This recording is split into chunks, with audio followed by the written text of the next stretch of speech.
চোর সন্দেহে এক পড়ুয়াকে মারধর ও বোমাবাজির অভিযোগ পঞ্চায়েতের উপপ্রধান সহ তার অনুগামীদের বিরুদ্ধে। মুর্শিদাবাদের শামশেরগঞ্জের গুলিতলা গ্রামের ঘটনা। শামশেরগঞ্জ থানার পুলিশ গিয়ে পরিস্থিতি নিয়ন্ত্রণে আনে। জয়ন্ত রায় প্রতিনিধি রয়েছেন ফোন লাইনে। জয়ন্ত, ঠিক কি ঘটনা ঘটেছে, কি অভিযোগ উঠছে? চোর সন্দেহে এক স্কুল পড়ুয়াকে মারধর ও বোমাবাজির অভিযোগের তীর শামশেরগঞ্জ ব্লকের কাঞ্চনতলা পঞ্চায়েতের উপপ্রধান শামিরুল হক সহ তার অনুগামীদের বিরুদ্ধে।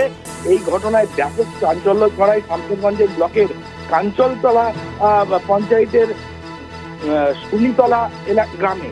ভাঙচুর করা হয় একটি দোকান। ঘটনাস্থলে পৌঁছায় শামশেরগঞ্জ থানার পুলিশ। তারা এসে পরিস্থিতি নিয়ন্ত্রণে আনে।